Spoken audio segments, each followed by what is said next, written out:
Check 1 2. Miami on the Rocks. Casey Chopz. Make sure you follow us on Instagram at MIA on the Rocks. Follow us on YouTube. Hit that subscribe button. Today's guest, my brother, yo, I've known Jake Inphamous.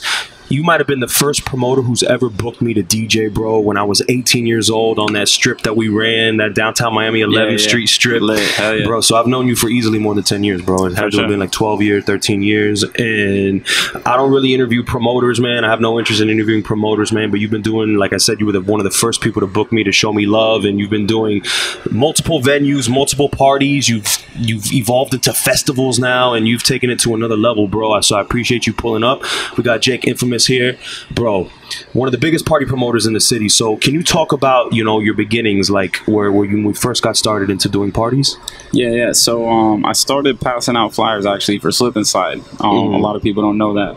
So I went to MacArthur High School in Broward, and I bumped into a promoter that was like passing out Trey Songz CDs and stuff, and I was just like, all right, this is lit, you know, 16 years old. So I was like, yo, I'll do it for free type stuff. And yeah, so I started promoting, and then they started sending me out to parties, and that's when I kind of like understood. I was like, oh wow, you know, this is a real business. This is like a lot of people are coming out here. There's a lot of money to be made. And yeah, started street teaming. I started throwing my own parties, and then from there, I mean, now I've owned 3 bars, well, 1 nightclub, 2 bars, 2 music festivals. I'm director of operations here at this place at Pilo's. Okay, cool. So I want to go through your story. So the first place that you threw a party at was where? It was actually in Pembroke Pines, bro. Oh, really? That's where I grew up most of my life, and it was a Haitian club called Marabou Cafe. Okay.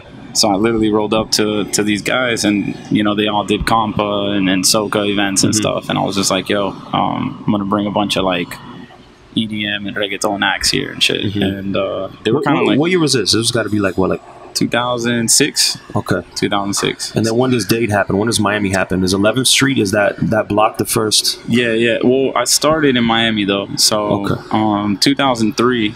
Man, I'm getting old, man. Yeah. 2003. Yeah, we gotta be careful, Jake. Yeah. I'm a vampire though, so it's all good. Yeah. So 2003, when I started first, like passing out stuff for like, you know, promoting music, and then I started like promoting in Miami actually at like Club Space and 11th Street. Gotcha. You know, so I would just sell tickets for the promoters that were renting out.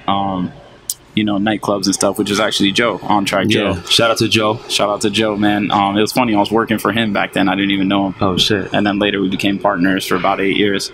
But then I did my thing. I noticed there was a lot of Broward kids driving down to Miami, and I was like, yo, I'm going to do a little come up real quick. I'm going to bring Miami to Pines, and I did pretty good. And then all the promoters and people from Miami were just kind of hounding me and shit, because I had the Weston kids, the Pembroke Pines kids, Hollywood kids, Miami Lakes, and yeah, so I got stuck in Miami, and I'm been cursed ever since, man. Just partying, and that's it. But what was the first club on 11th? I feel like Nocturnal, right? Was that the first spot? It was actually Pawn Shop, which was down the street from Nocturnal. Okay. It was like 2 blocks away. But Nocturnals were like, I really built a big name for myself. Got you, yeah. Because it was like 2118 back then, but I was like a young buck, and I was like bringing all like the 18-year-old people. Yeah, I'll tip out the bouncer, so I was like the plug, you know. So and that was before IG, right? So the party game was passing out flyers, bro. Remember that shit? 20,000 flyers, boxes. My mom would get pissed. She'd be like, get all these things out of my house. Like she didn't even get it. She was like, go to college, you know, stop doing this.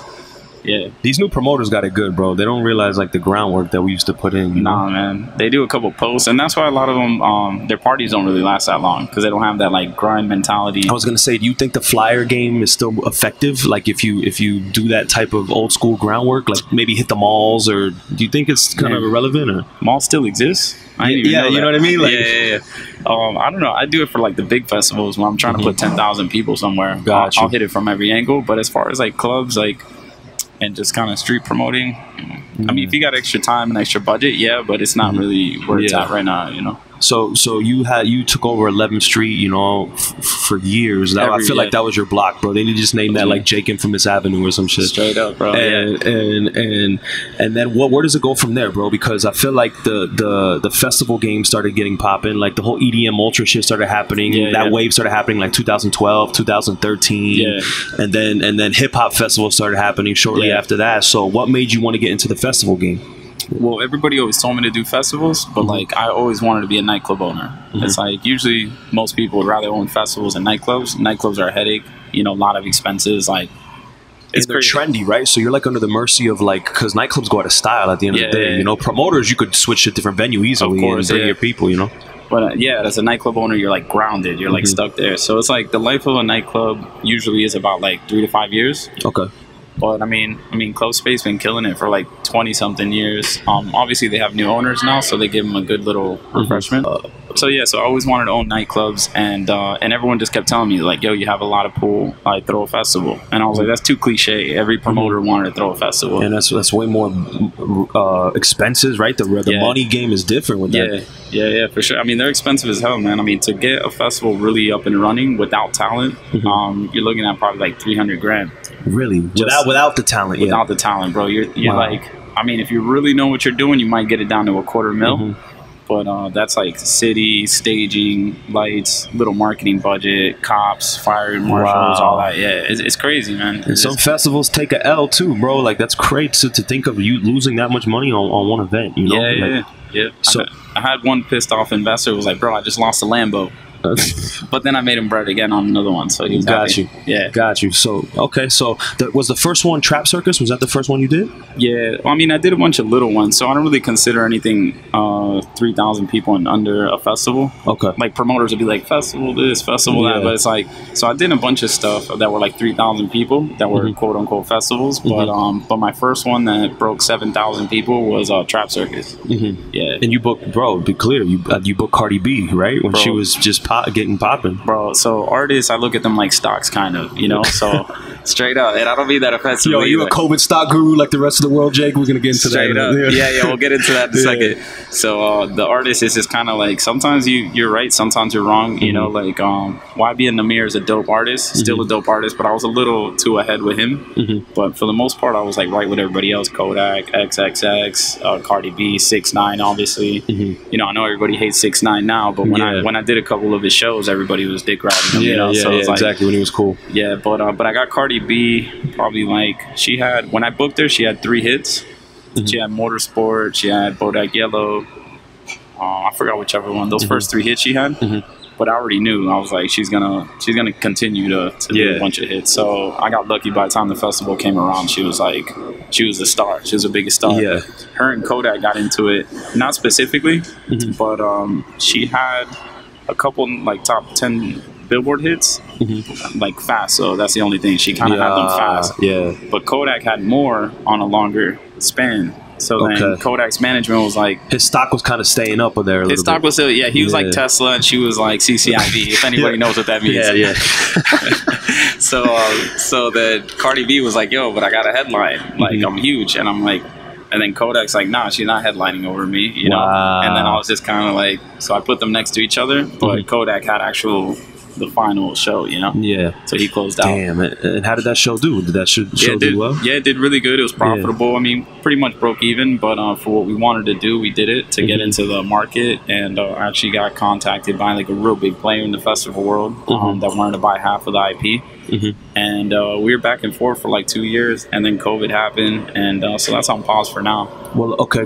So after the festival, after the Trap Circus, I feel like shortly after that, the next venture for you was like SQL, right? Around that time? Yeah, exactly. So I got an opportunity to buy a club like right after Trap Circus. So that also did affect Trap Circus a little bit, like on me, like moving fast on it. Right. Because, man, it was like, I always thought the club owner shows up, barks orders, and collects a big bag. But nah, I bought the club, and it was like, surprise, motherfucker. Like, you'll lose 30 grand in like fucking 2 days, like real quick, like that. Like, like you'll go to sleep to like your bank account, company bank account at like 100 G's, and then you wake up and it's at like 60. Wow. And then you think you got robbed, but then you break it down, and like between security and costs and this and that, and it all, VIP furniture breaks, you know, that's like, people are always like, you DJ know, equipment, DJs blow the speakers and shit. DJs blow the speakers, spill a drink on the mixer, man. Like, you already know, man. But so that was your first club that you owned?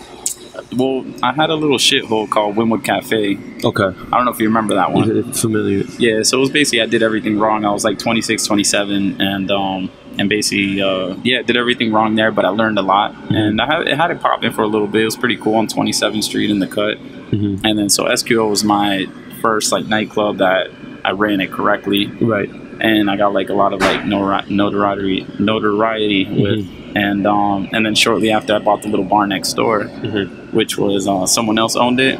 And he was like pissing off the landlord, wasn't paying rent. So landlord was same landlord, and he was just like, yo man, I love how you do business. Would you like to take the next bar, the bar next door? And I was like, man, I'm really not trying to take on that many projects and spread myself thin.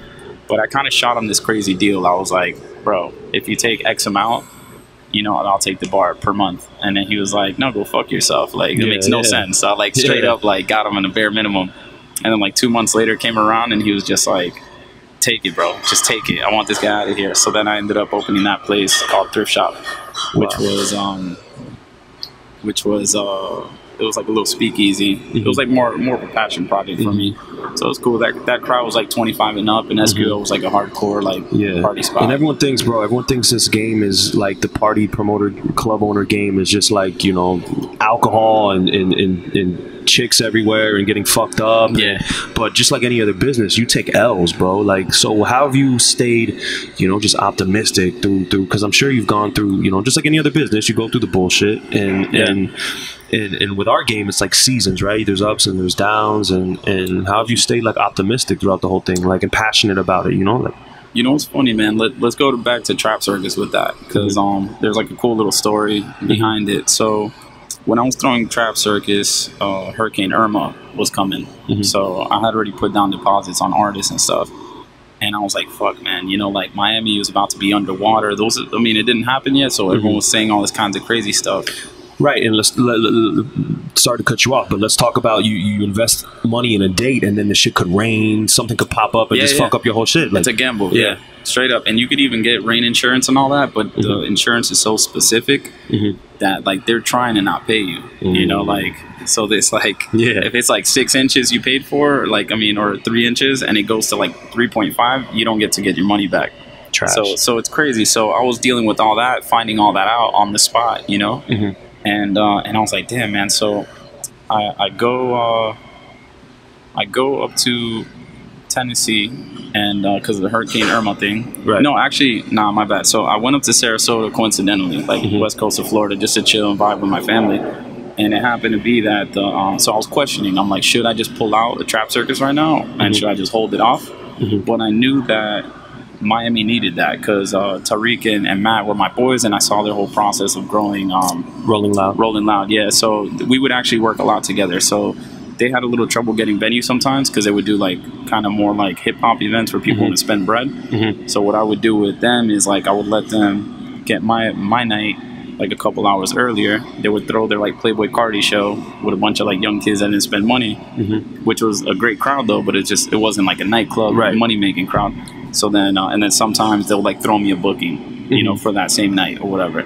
So I saw their process and everything, and I worked closely with them for a while, and I was just like, man, like Rolling Loud's amazing, but I was like, it just like now's the time to do something for hip hop that's just like fun, you know. So that's where I thought of the whole concept. You know, I was going to concerts a long time, and I was a little bored, because like, let's say you go to a concert, you go to the stage, and it's like you watch, you know, Lil Uzi, but then the next guy gets on, some dude from New York you don't really listen to or whatever. So it's like, I was like, how can you make this cooler? And that's when I thought of like the circus concept.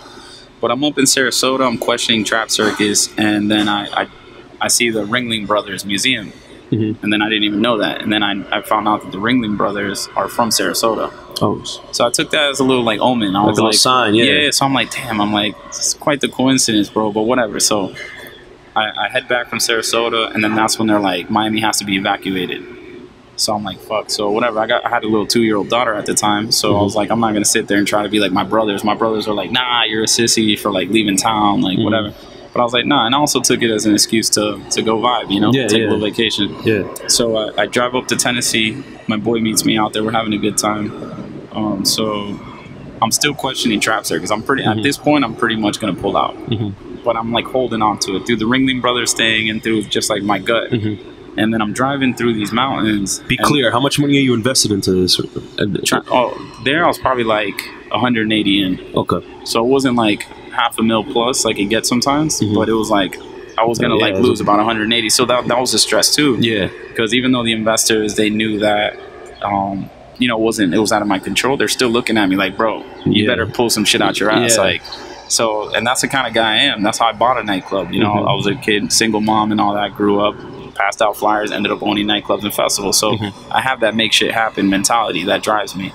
And so I'm a little stressed out about that, bro. Really stressed out, actually. And I'm driving through the mountains, and I see this like old abandoned gas station all overgrown.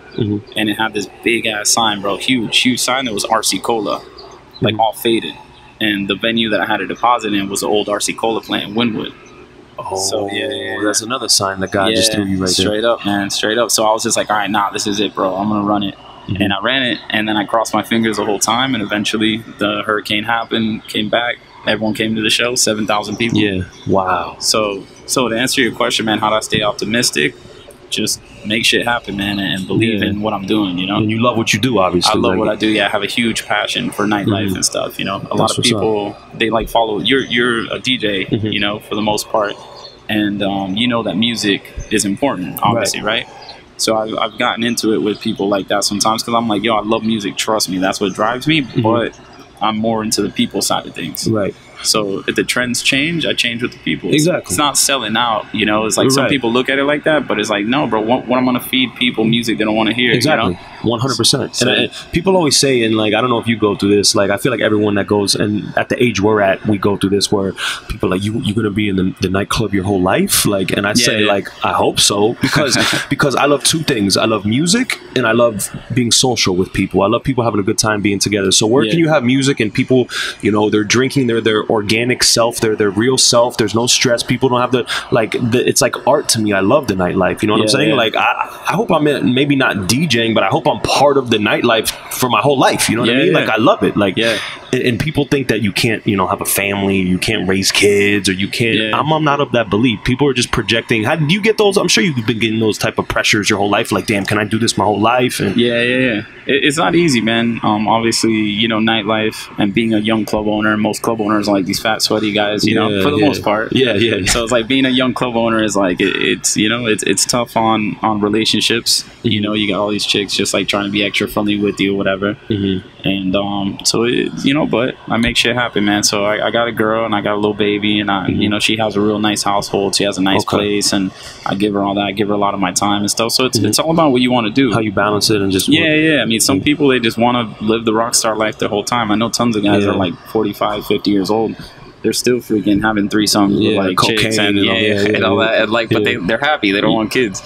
So it just depends what you want to do, man. I mean, for sure, I've definitely found that little yin and yang, you know, that little balance. For sure. I mean, you say you're in a relationship now, but I mean, I always talk to people in nightlife, and it's Miami. It's not just another market. Like, the most beautiful people live in this city. Like, straight up, how has it been for you as far as just relationships and trying to like separate yourself from? You know what I mean? Like, I mean, me and my girl split up for 2 years. So it was, you know, it was hard on both of us a little bit, but it was also like I got everything out my system, you know? It's like I found the perfect girl. Then I was like, damn, I wish I would have met her a little later. Timing, right? Because of nightlife, because we're in Miami, beautiful people and all that. And I've never really been a lover boy, you know? So it's like I'm more kind of like that social kind of... Got you. Like 30% douchebag Miami, you know what I'm saying? Like 70%, 70% like humble and like a good dude, but like I still, you know, I grew up here is all I know. So I had a blast, man, all those 2 years, and then like, you know, I was like, all right, cool, man. I don't want to do this forever. I want my chick back. You know, she took me back, and we started a family shortly after, and but yeah, man, it's definitely tough, man. It's tough. It's hard for me because I tell people all the time, it's like you're fighting the devil every day. Like you go out and it's just nothing but temptation everywhere. You know what I'm saying? And whether you're a DJ, a nightclub owner, like, you know what I mean? Like, you have all this. It's tough, man. It's tough, which is why for me, as far as like relationships go, I set the bar so high that I wonder if I set it too high or it's not realistic. That's what happens. Therapy talk. Give it to me, Jake, please. I'll give it to you. So don't set the bar high, man. I would say, what, you're 31 now? 32. 32. I would say like 4 years throwing the towel, man. I just got really bored, and I literally did everything I wanted to do. You know what it is, bro? Is that these new young chicks, see, when we were like on Nocturnal and like when we were that age, like 23, 24, like it was fun. But Jake, I feel like these new 23, 24-year-olds, they're with the shits. Like, they're wild. They're not like our 20 when we were 24. You know what I mean? Like, it's a different type of thing. Like, it's cool to like girls liking girls and free spirit and be free and do what you want to do. And girls are like, no one's gonna tell me nothing. If I want to do it, I'm gonna do it. Yeah, back then it was. I mean, if you compare us to like the 1960s, you know, like we're shot out. Our generation was shot out, but that's true. It's really like technology, man. I mean, like back when we were in high school. I mean, I don't know how much you like you want to get graphic, but like back when we were in high school, like chicks weren't watching porn on their phones. Yeah. You know what I'm saying? Yeah, so and it wasn't accepted. It's like accepted to do that. Yeah. Like, and I was like, yo, I need extra money. I'm gonna start an OnlyFans. You know? Yeah, bro. You realize like with this COVID shit, how many women were like so close to like prostitution that you don't even know about. It's crazy. It's crazy. And there's some girls too, man. That it's like I have a bottle client of mine. I'm not gonna say his name, but he always comes through. And when I first met him, I was like older dude. And he always had like a hot young chick with him. So one day once I come to him, like, dude, talk to me, bro. What are you doing? And then he was like, I was like, are these like escorts or like what? He like started laughing. He's like, no, man, there's actually a website for sugar daddies. Which now all the girls are like taking notes and shit. Wait, which website is that? So it's funny. He literally like he'll hit me up and be like, hey, do you know this girl? And he'll send me a screenshot because he's also like, you know, he doesn't want to be like hooking up with anything, so he kind of like asked me the feedback. He's like, yeah, I saw her Get the Instagram. Carfax and shit. Yeah, Carfax, exactly. So he's like, yo, I seen her at your clubs. It's funny how many of these girls go to events and stuff. So it's funny, man. He'll like send me these pictures, and it's like I had this one, like, what was she? She was like a bottle host, the most wholesome girl. She like came from money in Pennsylvania, super quiet, super shy, like. And bro, he sends me her picture. I'm like, yo, don't tell me this chick was on this website. And then he's like, yeah, I'm actually go out with her tonight and stuff. And I'm like, and the crazy thing is, he's like, do you know Jake? And she's like, yeah, I know Jake. I love Jake. He's great. God. I'm like, yo, like these girls are like crazy. Bro, are you of the belief that you can have a relationship with a female in the nightlife, like a bartender or a bottle girl, or is that just a setup for failure? That's I mean, probably it could work, man. So you guys kind of on the same schedule. But you ever seen that meme where it's like a little kid crying looking out the window, and it's like, you know what I'm saying? It's like when your dad's a promoter and your mom's a bottle girl on the weekends. So it's like, I mean, it's interesting, man. I think anything can happen. Actually, I have some friends of mine from Broward, and they're actually like a bottle girl and a promoter, like and a nightlife couple, and they have a nice house and like Davie area. And they live like a normal life, you know. But and they got their grandma helps them out. But people figure it out if you want to. Okay. It's tough to figure it out, especially you're like a little white boy with blue eyes. You know, it's hard for you to pick one, bro. You know what I'm saying? Relax. White people are not trending right now, bro. We need Justin Bieber to drop a new album or some shit. Vamos a hablar at the lugar that you opened, bro. What is Pilos, right? And this is the new venture. I feel like you were like, bro. I feel like you kind of like fell off the map a little bit, and you were like low key and shit. And then all of a sudden, surprise, guys! I have a new poppin' fucking venue with like benches built from plywood in Mount Everest and shit. And I got like panda skin fucking grass and shit. Like you got some wild shit in here, bro. Like what? How? Talk to me about the COVID shit, bro. Like how did it affect you? Like, So, well, by the way, this is a Brazilian teak. It's very nice wood. Talk your shit. We got Brazilian teak. Brazilian teak wood. We're not doing plywood. Imported straight from Brazil. Straight from Brazil. Yeah, these are actually dwarf gumbos. Let me flex a little bit. Talk about the mural too. Talk about all this shit, bro. Oh yeah. So this is Zenko. If I said his name wrong, I apologize. But he's actually a really famous Mexican artist. So anybody who comes, so we're very like Mexican. The main owner is Mexican, and so basically, if you're from Mexico and you come here and you see that, you know that's like it's kind of like obviously like they're a little more street, but like Atomic or A-Hole. Right. It's like everyone knows that who this is. So they're like, they come here and they're like, oh shit, this is a real Mexican spot. And that's supposedly like the god of fertility, right? Like, yeah. So this is Mayahue. She's a goddess of fertility. Actually, Cuervo named 400 Conejos, a tequila, after her because she had like 400 tits and she fed her 400 kids, and which were rabbits. And it's cool, man. This is all symbolic. So the hummingbirds, they pollinate the agave. You still think about the 400 tits? Yeah. And then the jaguars are like the protectors, and over there we got the bats, which also pollinate, and the coyote that's like out in the agave fields and all that. So skeleton skulls and shit. Like, yeah. So, these are made of resin. Damn. So talk to me about COVID, bro. SQL was closed before. Yeah, thank God. Hold on, there's a fucking rocket ship going. All right, Yeah, thank God I closed. It was good timing with that because I was able to sell SQL. You sold the stock before the... Yeah. Well, no, not really. I was just, the buildings went up around SQL, and they started complaining about my sound, and it just like, it was a battle that I just got sick of, and the landlord wasn't budging on the square footage. I was like, yo, I can't even use the outside, so I had somebody approach me, and they made me an offer, and I was like, man, I'm sick of these people. So I left and I took the offer. And then 6 months later, COVID hit. So wow, that was a good move, because if COVID would have hit, I wouldn't have got anything for that. Damn. And actually, and a bunch of other like clubs nearby, they bought like my refrigerators and sound systems and stuff. Okay, so it was like, perfect time. I came out with decent. But so COVID was like, so I was doing pretty well. So after I closed SQL, I called up Louis Puig, the founder of Space and Heart and all that. And I was like, yo, let me move my programming over to you. He was opening Winwood Factory at the moment. And we did that. And then me and him, he's a great guy, man. He's really like, he's been somewhat of a mentor to me. I won't give him. He's a legend in the game, bro. He is, bro. He created the 24-hour district. So he basically fought the city and was like, yo, Vegas could do it. Why can't we do it? And wow. Yeah. So dude created the 24-hour district in Miami. So he's a big deal. But because of that, he has a little ego thing, and so do I. So we're really cool. But sometimes we bump heads, because of that. Like anyone in business. Like really. Anyone in business. Who's successful, So we had a little run at Winwood Factory, and then I just kind of like, I was like, man, maybe let me just step out. And then I started working with Roman Jones at Santo and Mokai. And you were doing Mokai for a little bit. Yeah. So he kind of like, when I met, like, speaking of egos. Yeah, he's pretty cool. He's crazy, but he's cool. Yeah. And actually, he's a man of a few words. At least with me. Like me and Louis were actually pretty tight. Me and Roman spoke very we want to speak often. And I remember when I was talking to the people there, they were just like, I was like, look, man, I'm not going to sell you a $10,000 table. I come from downtown. We'll do like $1,000 tables and stuff. And they're like, shut up, bro. You're going to sell $10,000 tables. Yeah. And I was like, well, it's not really what I do. I own clubs. And they're like, yeah, shut up. You're going to sell $10,000 tables. Yeah. And I did. And I started like selling like $5,000, $10,000 tables. And that was pretty cool. But then, so I was actually catching the hang of that. I was going to say, Jake, because have you ever been pressured to jump into, because I deal with this as a DJ. I don't know if you deal with this as a promoter, but did you ever feel like pressured into like wanting to evolve, or I wouldn't say evolve, but like play the South Beach more and be with the cooler, you know what I mean? Like with the live crowd, you know what I mean? Did you ever feel that way? Because I felt that way DJing sometimes. Like I feel that from a DJ's perspective, yeah. But with me is like I kind of see things different, and I like to do things different. So basically, in downtown, promoters would grow up and they go to South Beach, right? So then I kind of caught on to that.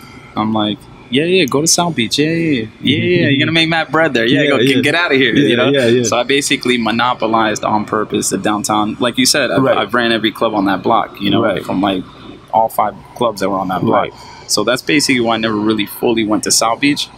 But after Winwood Factory, I was getting older and stuff like that. My people were going. So I was like, fuck it, let me try South Beach a little bit. And then, and I was actually, they were taking care of me, man. They were paying me really well. And how does that work to start selling $5,000, $10,000 tables at that point? Like, man, it just, I don't know. They kind of like, in life, bro, just things, if you know they're going to come to you, they come to you. Got you. So once they told me, like, don't worry, you're going to do it. Got you. And I had a good face. They were pretty impressed with, like, my resume and stuff like that. And they were like, bro, you're a star. You just... I was a star, but they're like, you have the $10,000 clients, but they're gonna drop a stack in downtown, But those same people have the money. When it comes locals to, though, or well, like let's say like the couple little athletes I would get coming out, like the managers of the artists I would work with, and random friends that I grew up in the 10, 15 years I've been doing nightlife that actually like made a lot of money, and they've actually like stayed loyal to me and still fuck with me, and but I got a couple percentages on like Mokai and Santo and stuff, and then COVID hit. And I was like, cool, man, this is good. I haven't taken a break from nightlife in years, in a long time. Especially my games, like weekly parties. It's not like my boys that do special events, and they kill it too, but they like do like one event a month, a big one. You're a vampire, like every day. A vampire, straight up, yeah. So I was like, all right, so I chilled, and then I started getting nervous around, say like June, like May. And then around May, I was pretty bored, so I started. I invested into Bitcoin in 2017, so I got a little taste of that. And then when I was really young, actually, got another rocket ship. Yeah, bro.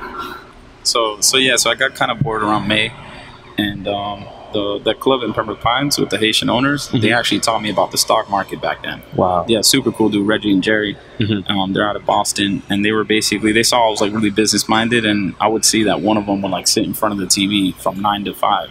And then I kind of asked him, and he was like, bro, I got you. So he started teaching me, And then, but I was doing like $300 trades, $500 trades and stuff. And I just kind of like, if you don't watch it, you can lose your money. Right. And back then when you're like 19 and all over the place, you know, I kind of was like, I stopped doing it. So in May, I started exploring it again.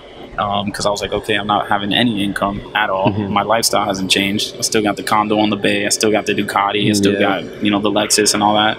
So that's when I was like, yo, let me start trading again. And I started trading. I started crushing it, man. May was a really good month. And I got into the same stock thing, but bro, for us, like, bro, we got to wake up at 9 o'clock when the market opens, at 9:30 when the market opens, you know? Like, which we're not used to that. Exactly, that's what I'm saying. It was like, that's the toughest part about that whole shit, you know?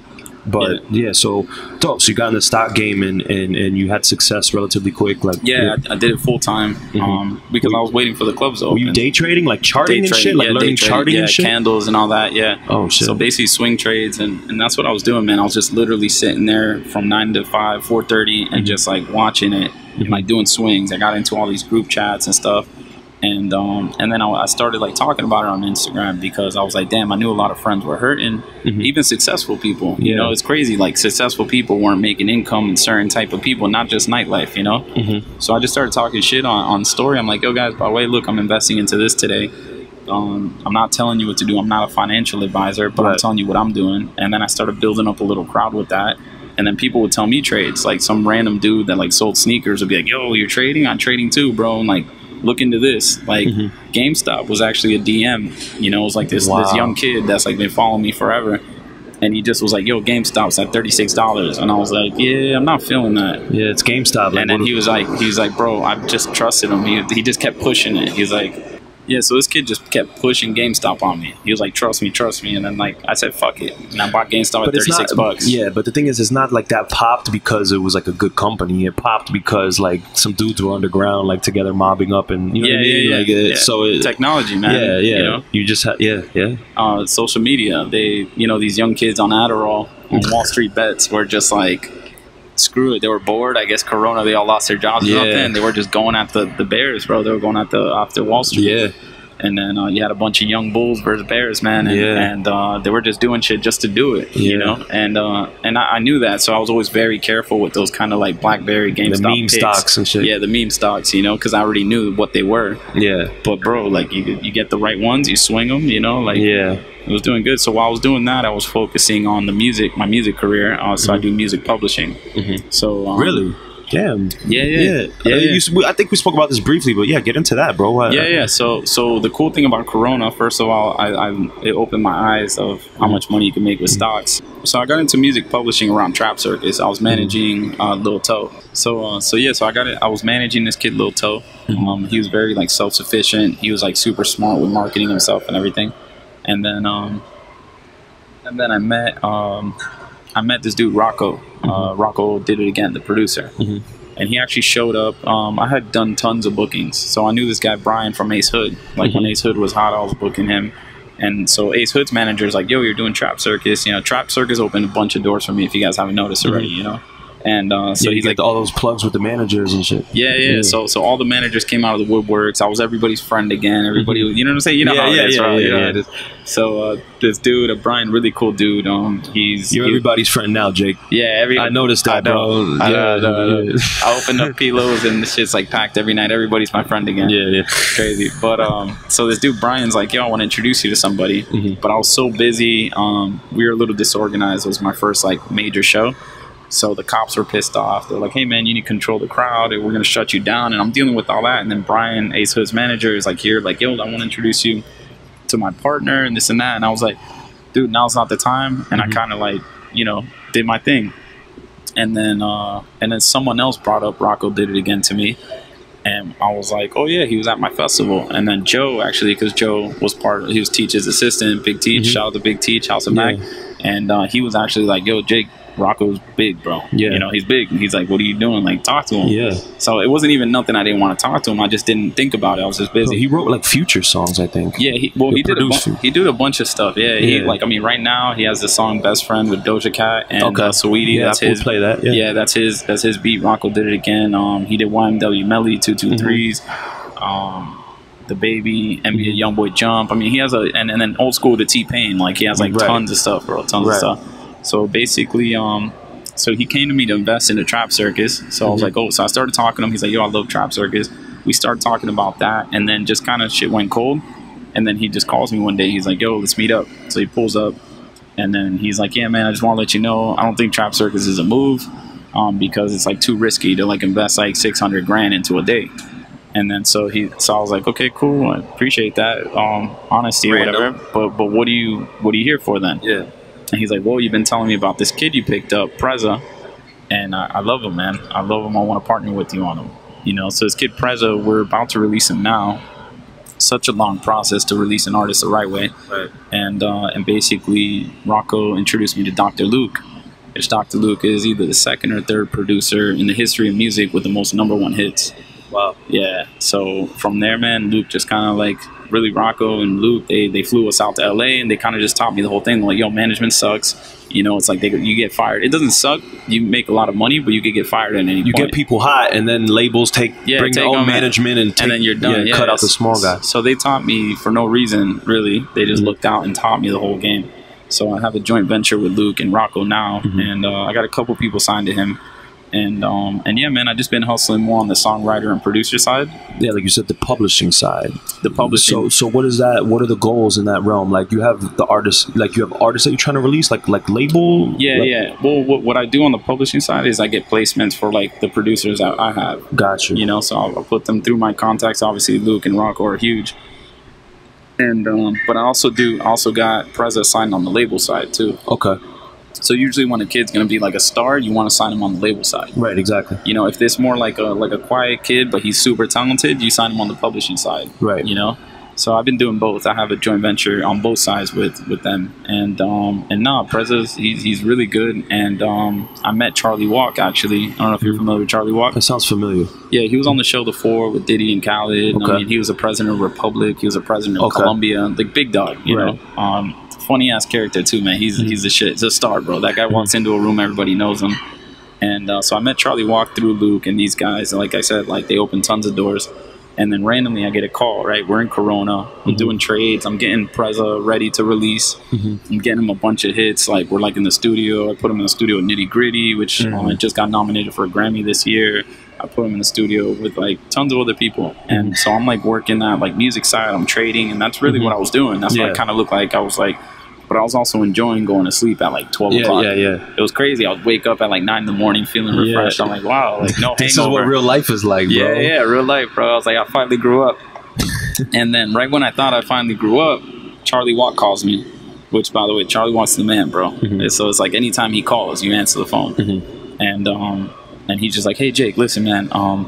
Yeah, man, you know I love nightlife, man. I invested into a place. He's like a fast-talking. He's hilarious, man. He's like, I invested into this place in Miami. I love the partners there. I need you to run it. They come from more of the food industry. I come from music. It's like, we need Jake Inphamous sauce, you know, just throw a little Jake Inphamous sauce on there. And I was like, bro, Charlie, whatever you need, I got you. Because Charlie has looked out for me a lot on the music side. Right. And I'm thinking he's like going to throw me in Coral Gables. Like he bought a bar. Someone finessed him into getting some like old restaurant. And, but I was down for it. It was Charlie Walk. So this guy sends me the pin for the meeting. And we're like in the hottest street in the whole United States of America, bro. Like literally, bro. Like so I'm like, Charlie, you know when was like? He's like, of course I know when was hot. I'm like, okay, dope. So I came in here and yeah, man, I just took it and we did a bunch of. So basically, they did huge PR with the same PR company as all the big players here. They had everything set up right. And then so I was like, look, guys, I was like, let me open a week before. We were okay to open, but they wanted to wait for this grand opening with this PR and all this stuff. I was like, yo, let me open a week before. I was like, we'll make some quick bread. And they're kind of like, no, but nobody knows the place and it's COVID. And I'm like, let me open so you guys can see. You must not know me. Yeah, exactly. So, and then Charlie is talking to Derek and then he's like, Charlie's like, yo, yeah, let's open. Derek actually was like, yo, let's open. Like, let's make money, like, you know. And so I basically dropped the Jake Inphamous sauce. I called in a bunch of my buddies, like all the promoters and hosts and DJs. I kind of just put everyone in, gave them each a night. Everybody was super grateful because there was so many, like no one was really getting like a little promoter salary during COVID, you know? So I called homies up and I'm like, yo, want to get you involved here. Everyone comes in here, they look at the place, it's beautiful.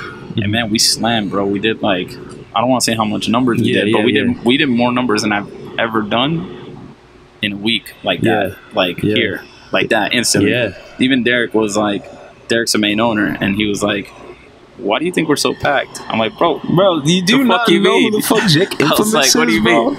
It was crazy. And then the PR came, and honestly, like everybody, even the PR company was like, oh, we didn't expect that to happen. You know? Bro, I give you props because I feel like you're programming like 7 days a week, right? 7 days a week, man. That's why I got bags under my eyes, really. Yeah. Wow. Yeah, bro. Damn, man. Do I really?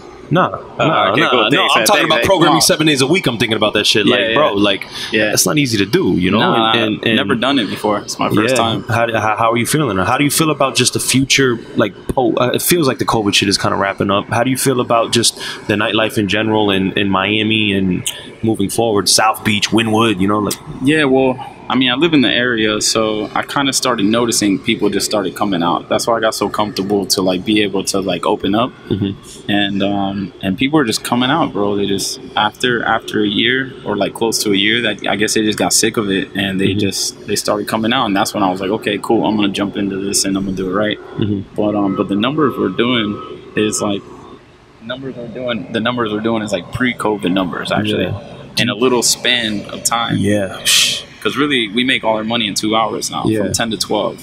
From 8 o'clock, it starts getting a little filled. Right. But from like, I mean, you were DJing Tuesday. You saw, like, I wasn't here. It was my birthday, so I was out. Right. But I'm guessing at 10 o'clock, it got slammed. Yeah. No, I mean, how was it earlier? Bro, I would from 7 to like 9. It was the tables were full, but it was like felt restaurant vibe, people eating. Yeah. And then once 9 hit, I'd say from 9 to 12. Yeah, I'd say 9. You're right. 9 o'clock. It was you could.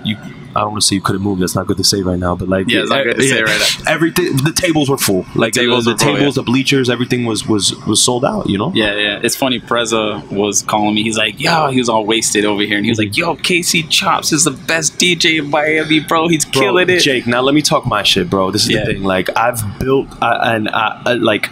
Brick Saturday is like my baby, and I've had it lying down the block for 5 years. You know what I mean? And then I went to American Social, and that's when I quit Power. I quit Power because they took me off the schedule. I was like, all right, I'm not on the radio Sunday afternoons. Okay, I'm gonna build a brunch. I built a brunch in Fort Lauderdale. The shit got slammed, and then Power's like, yo, come back. I'm like, I'm making fucking a stack doing this brunch. Like, I'm not doing that.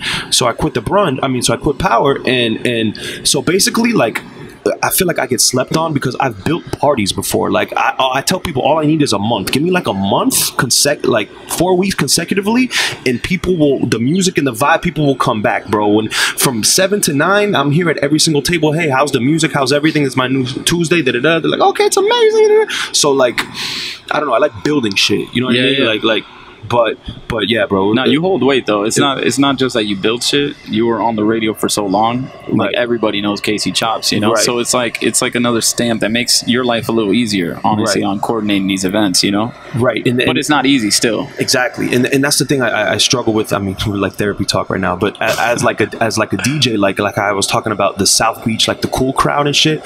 Like, I always try to have like a South Beach night, and I try to have like the local night. You know what I'm saying? Because there's South Beach DJs that are popping. Right, but I feel like if you go to Broward or you go to Miami-Dade and you say, who do you know, this South Beach big DJ or KC Chopz? They're gonna be like, oh, KC Chopz. Like, you know what I mean? Because so, you know, I try to play both sides, but I mean, as far as nightlife in general, how do you feel about it moving forward? Like in Miami, like, do you feel like how do you feel about South Beach? Because, you know, I know they're trying to put a curfew 2 a.m. Like, So South Beach, I feel for them, man. I'm definitely glad I don't own anything there. Derek actually owns a place there. It's actually an LGBT bar called Nathan's. He's married and stuff, but it's just like a business play for him. But so hopefully because of that, you know, it goes good. And I know Grutman's building a new hotel and all this with Pharrell. And like, I wish them the best too. But I'm glad I'm not in South Beach, man. It's definitely switching up, and it's something happened to it. It's not the same anymore. Yeah, and I think maybe Wynwood took a little bit away from that, but I don't know. It's just weird. I'm like, I don't think South Beach is going to come back to what it was. You think this generation is into like the velvet rope, you know, try to be cool? I mean, you're always going to have Live, you know what I mean? You're always going to have maybe one or two of them, but like for the most part, I don't think people are trying to spend, you know, $3,000 on table, you know, $4,000 on tables anymore like that, you know, like I think people caught on. You know, people caught on that it's not that cool to like spend all your money. People are wakening up a little bit, but I mean, I I had a $10,000 table here the other night. Wow. In Wynwood. Wow. Crazy. Yeah. We had Tyler Yahweh. But it's not like forced on you to spend that. You know what I'm saying? No, it's when not. you go to, when you're on yeah. the beach, it kind of feels like. Yeah, you can spend $300 here and get a table. Yeah. You know, I mean, it's all about capacity. Like if we're short on tables, we might bring the minimum of $750 if you show up at 10 o'clock. You know, or like maybe 1,000. You know, right? But no, I think nightlife's gonna go back. I think the only crazy thing is, so I was meeting with the city earlier today, actually, and yeah, so I was meeting with the city, and they're like, "Hey, man, don't worry about it. Like the curfew's gonna get lifted soon."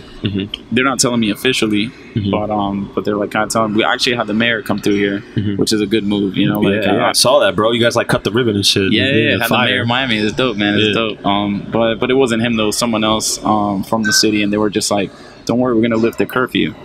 And they're all excited. They thinking it's like this big thing for me. But yeah, so they're like, "Oh, we're gonna lift the curfew, and then you guys are gonna kill it, but we're not gonna lift the social distancing."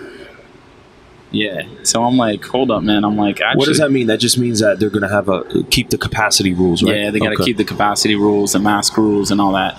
So to me, it's like now, okay, cool. I get more hours of operation, right, at limited capacity. Right. So now my my profit margins are actually lower. Because you have to stay open longer. So I have to stay open longer, which is still good. It's better than what we're doing now. Trust me. Like I hate the whole 12 o'clock thing. But to me, I rather them ease up on the social distancing and keep it at 12. To be real, you know. How long do you think that would happen? The social distancing and all that bullshit. I don't know, man. There's no official, but me personally, I think probably by after summer or fall. I think after Memorial Day. Okay. I think so. June, July. Yeah, like June, say like June, but the 12 o'clock curfew, I think, is after spring break. I think they're just going to say, fuck it. Yeah. And then just let it go, man. Too many businesses are closing and hurting. Yeah. It's been a year, man. You know, it's tough. That's for sure. And bro, you know what else? It feels like when we were coming up, we had nightlife, but we never really had the day life, too. We didn't, yeah. Now it's like, I mean, do you feel like nightlife took a hit in the day got a boost, or you just feel like we added just day parties now and people go out just get fucked up longer now? No, I think definitely COVID had something to do with that, for sure. But even before, bro, like when we on Sundays was a thing, you know, like I felt this is what I always felt. I always felt like Friday started taking a hit, Friday nights started taking a hit, and Sunday days started to like Sundays are lit. Yeah, it's like the Drake and Bake that we did with you. Yeah, exactly. You know, like you came to me, you were like, "Yo, day parties a vibe now." Yeah, and we did it, and it was awesome. Yeah, you know, you killed it. Yeah, it was cool. But no, I think day parties are definitely here to stay. Now people got used to it. It's a new norm, and it's interesting though because now the other day, what was it, Wednesday? I have like a really solid team of guys here on Wednesday pushing the night. And 6 o'clock, bro, there was a dude here trying to spend $750. Wow. On a Wednesday, 6 p.m. And he's like, "Yeah, when are you guys opening?" Like, I have a reservation. I'm like, damn. I was like, yeah, it's crazy, but all right. I was like, yeah. And Wednesday was good, man. We had like all the tables sold out, social distance. By the way, if City of Miami's watching this, masked up, so masked up and everything. But like, it was crazy. Like, one of my boys showed up. He's like, "Damn, Jake." He's like, "Bro, stop it, bro, stop it." He's like, "On a Wednesday, bro." Yeah, on a bro, Wednesday? you got it every bro. I mean, I want to talk shit the Tuesday, bro. Like, I'm coming. I might bleep out this venue name, but like coming for the Blackbird. Like, this is gonna be the new Tuesday spot, bro. That's the goal. Like, from early, like from 9 all the way to 12 for now until the curfew gets lifted. But Tuesday felt good, bro, and it was, you know, the first. You know, it was nice. Yeah, man, no, definitely. And I like how you were down to do the Tuesday. Yeah, you know, you're all just like throwing ideas and you're like, "Yo, Tuesday, Taco Tuesdays, tequila." You're like, "Yo, I'm gonna crush it." I'm like, "Fuck it, let's run it." And off night, bro. Crushed it. Yeah. Nah, thank you bro. You've always trusted me, bro. Every venue that you've had, bro, you've always fucked with me, bro. You know what I mean? And like I said, I haven't done a podcast. Like I reached over 10,000 downloads. I haven't really had. Bro, congrats. Yeah, thank you, bro. I haven't really had any promoters or artists or anybody, and you know what I mean. But you're one of the few that like I hold you in a high regard. You know what I mean? Appreciate that, man. Likewise. And then now we could talk musically. Now, you know, the Latin is a huge thing now. Yeah, you know, for sure. Like, how do you feel about that as far as like Latin parties now? I mean, your programming is it like half hip hop, half Latin, or kind of open format now? Or? Yeah. So it's funny though because I've been on I do like slightly 50-50 hip hop and Latin, but then I throw a little 10%. I guess 45-45 because I throw a little 10% of like maybe a little more. So I'll throw guaracha. You know, that's hot right now. Okay. That, like, I mean, I kind of consider that Latin anyway. Yeah, it's like Latin. So a little like Latin EDM. I'll throw in something I peep that I like personally, and I think it hasn't been played a lot, is like Brazilian funky music. Oh, hell yeah. Yeah, so it's like I make sure all the DJs play a little bit of that, a little bit of guaracha, Latin, hip hop. And then also, I like when my DJs now, it's just something I've been experimenting with. And it usually doesn't work in Miami, but we've been crushing it with it. We'll drop like a Bon Jovi song, like Living on a Prayer. Yeah. We'll drop Spice Girls. Oh, yeah, you know, but it'll be like one song. This isn't like a Spice Girls venue, like, but we'll drop like that one song for the nostalgia. Yeah, you have all the girls, for sure. They'll sing their heart out. Backstreet Boys, you throw one or two. And then you switch back to like Pop Smoke. Exactly. You know yeah. Real quick. But you'll see the random like tourist in here kind of like, Pop Smoke. Yeah, DJs got to know music now. That's what I love, bro. I feel like right now in this climate, like DJs, like if you can't play Spanish music, like you're slacking. If you can't get in your house guaracha bag a little bit, you're slacking. If you can't get in, you know what I mean? Like we're back in that like true Miami open format, which is like Latin leaning. You know what I mean? Which is cool because so I'm Puerto Rican, so I've always been on reggaeton. I was actually on reggaeton when I was like, nobody in the States knew what it was because it really blossomed in Puerto Rico. And I remember there was that first wave when like J Balvin was like $3,500 back in the day, you know, to book for a concert. I mean, the first wave was like, bro, like from 05 to like 07, like the Daddy Yankee era, Nicky Jam, and then you know it took a hiatus, and then Balvin came back like 2014, I think around there, and then but yeah, you're right, it was a different like Don Omar, Daddy Yankee era, and then it's like it was kind of like a weird little time in between that era and the J Balvin era. It was that EDM era. It was that happened. The David Guetta Ultra era. Yeah, that's what it was. Yeah. And then my boy was like, "Yo, listen to that." I'm like, "Reggaeton." Like 2014. Like, bro, what is this? 07? He's like, "Trust me, this dude J Balvin, he's Colombian." And Bad Bunny too. Yeah. Right. Bad Bunny came after though. Yeah. Right. Exactly. But what happened was like there were like starting to be like Colombian reggaetoneros, and it was like it wasn't just Puerto Rican. Because once something goes to Colombia, that's when it's gonna go global. You know what I mean? Like So, and I tell people now, music, and you know this, music, everything is in LA as far as like American music. But I tell people Miami is the LA of Latin music. You know, everyone 100%. Is here now. You know what I mean? You have rich music down the block. You know what I mean? Like everybody. Shout out to Dimelo Flow, my homie. No, for sure. Shout out to Dimelo Flow, and so it feels good, man. I love the energy of Miami right now. It feels like new energy. You know, I said this the other day. It felt like if the NBA mixed all the players on different teams and everything got mixed up, new venues, new promoters, new collabs, new energy, new play. You know what I mean? It feels good right now for some reason. It does, man. And it was cool because I got Karol G out here, like, well, at heart, actually. And it's funny because I had Bad Bunny and Karol G. Those were my options. They were both the same price. How much you said? I can't say. Oh, okay. But they were cheap, bro. They were really cheap. And I both had them. And I was just at the crib, and I was, like, playing both of them. I'm like, so I told my girl, I'm like, yo, who should we go for? And she was a girl. So she was like, Bad Bunny's all right, but let's go with Karol G. You know, she's really popular right now. So I went with Karol G, and then they both skyrocketed. Right. But Bad Bunny. I'll say I DJ'd a party that we booked Bad Bunny in Brickell for $10K. Yeah. I remember that one. Yeah. Bro. Yeah. So it was cool, man. And it's funny though because before Nicky Jam had his second, his second come up. Because remember he was old school. Right. I had a show with him at Mecca, and then I was like. I had like 5 rooms at the time, right? So I had Mecca. different. Yo, if you partied at Mecca, you're immune to the coronavirus. Don't even worry about the vaccines. Straight up. And it was like, so I basically had like a dubstep DJ in one room. I had Nicky Jam in one room. I had I forgot who it was. Hip hop act. Oh, it was Omarion when he had that song that was popular. Like supposed to be. Yeah, I think Eat so. the booty like groceries. Like yeah. So it was like. So that I had to kind of cut some budget, and so while I was booking Nicky Jam, I was like, I shot him a price, and then he was like, yeah, he's down. But then he hit me back for some reason, his manager, and was like, yo, we need a little more. And I was like, nah, bro, it's like that's the price. My budget's set. I would have paid the little extra, I would have, but I was just so like, I was like, nah, man. And then he actually canceled on me. They're like, yo, they canceled. I'm like, yo, what the hell? And then I was like, fuck, bro. Now like I ended up going with someone else. I was like, whack. And but it's funny how Nicky Jam had that like crazy ass like come up shortly after. Yeah. Because the price I was getting him for him like in 2011, nowhere near what he's going for now. Yeah. You know. That's crazy, bro. Shout out to Latin music, man, for sure. Yeah, man. So, Jake, I appreciate you inviting me to this spot. I appreciate you letting me hold down Tuesdays. I'm excited for that party. I was talking my shit on the mic. I said, give it 3 weeks. There's going to be a line down the block, you know? But yeah, man, Pilos, Wynwood, right next door to Racket. For the people who are familiar with that location, is there anything else you want to say about the venue and anything? Nothing, man. The food is amazing, by the way. I had good. The food, like, you know, everyone has a taco spot now, you know what I mean? But this felt real. It felt, you know, like it is. It's really authentic Mexican. So they, you know, we throw away all the stuff at the end of the day. It's all 100% fresh. You know, we have budgets for that. Okay. And it's like, so we take a lot of pride in the food, and the price points are actually pretty good. Right.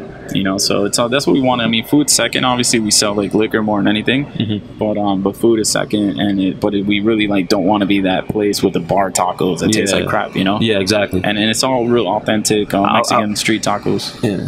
You got do you have any plans to like host, like getting in hostings, or like is that something you want to end up doing eventually? I'm just scared to do it during COVID. Like I had Tyler Yahweh here and Zeko. Tyler Yahweh, for those that don't know, is a super talented artist. Post Malone signed him, same management and everything, and he crushed it, man.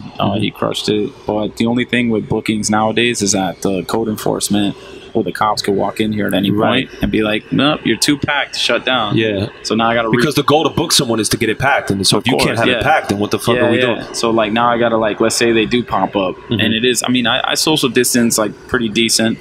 But like, let's say if extra people come that night and I got to make my money back on the bookings. They're not cheap, obviously. And then now the cops are like, oh, it's at their discretion. It's not like a real law, you know? So it's like... They just eye it out. Yeah, but like the local cops are cool. Like I play my politics well with them. They even say, man, they're like, hey, man, we're not like... We get it, but we have a job to do, you know? And if they come in, let's say I drop 20 grand on an artist, it's packed. Now they're like, nope, shut it down. Now I got to refund 500 tickets. The artist keeps the money. So I just like took the biggest L of life. So I got a little risky with the grand opening with Tyler Yahweh and Zeko, but I'm not really gonna do it that much until COVID. Just kind of feel it out. Just, it's a little scary, man, to know that you're gonna lose all your money. Like And if you're sold out without it, then why you know what I mean? Exactly. Like, I'm sold out without it. So, I mean, shit. Do you want to go over the schedule real quick, like of your programming, so people know what days it is for them? Like, all right. So Mondays we have Mixtape Mondays with DJ Got Now. It's like a all hip hop party. It's pretty good. It's doing pretty well for a Monday especially. And then Tuesdays Tequila and Taco Tuesdays with Casey Chopz. One of my favorite nights here. We're actually doing like almost weekend numbers with it. Dope. Wednesdays, I got a lot of promoters from the beach. Actually, a couple of them are walking in here now to meet up with me, and they're crushing it. They're doing really good. They got the big tables. Thursdays we have just your typical Wynwood party, doing great. Also, Friday we have basically like kind of my crowd, you know, like those guys and everything. So that's Fridays. Saturdays we have a day party from 3 p.m. to 8 p.m. and then we have the nighttime party, which I call it Wall Street Saturdays, which is it's fine to go off after, like, you know, like my little crowd. I'm like, yo, I've been making you guys money with these, like, get your stock friends lit. I'm like, come buy a bottle of 42. You know, like you made like 20 grand off of what I've been telling you. Like, spend $1,000, bro. Straight up, 100%. And then Sunday we have a day. Actually, Sundays or no? No. Sundays we're actually like kind of a little more Latin. But we actually got daytime. 40. Yeah, daytime. Okay. Yeah. So this week we actually got 40 ounce Van doing doing his party during the day, and then we got my regular party at night. Okay. Yeah. So there it is, man. Monday through Sunday, man. I don't sleep no more. Pilos, come check this spot out. You know, it's a beautiful spot, and you didn't. You know what it is, bro. And the DJ booth is amazing. What I like about this place, bro, is that you guys didn't cut any corners at all. You know what I mean? Like, you did it right. Like, I finally had a budget this time. You know, it wasn't self-funded like my other stuff. You know, so but we did it right. The DJ booth's amazing. It's a tree house. Like, it's a real tree house. I'm DJing in a tree house, and you know, fucking the wood is Brazilian teak wood from the fucking Himalayan mountains. The rivers of fucking Rio de Janeiro and shit. Like, But it's actually the only tequila garden in the world. So that's pretty cool. It's a concept we thought of. Okay. So, you know, beer gardens, right? They have like a little trend, so we just created. You guys have mad different tequilas and shit? We got like 30 different types of mezcals and tequila, from like $15,000 bottles to like $100 or Wow. $200 bottles. Yeah. Wow. Yeah, for sure. Shit, there it is, bro. Jake, I appreciate you all the time, bro. For Appreciate real. you. There it is, baby. Miami on the rocks. Casey Chopz, Jake Inphamous. Please plug all your social media. Tell everybody where they can follow you. Yeah, so you can follow me at Jake Inphamous, JAKE_Infamous with a PH, IMPHAMOUS, and you can follow us Pilo's Tequila Garden and Trap Circus at Trap Circus and all that good stuff. And there it is. And if you pull up on a Tuesday, make sure you come to the DJ booth. I'll have a shot for you. Tell all your friends. Tell a friend to tell a friend. Pilos every Tuesday is the new wave. There it is, baby. Send a DM and I'll have you skip the line so you don't have to wait in the line. Bum.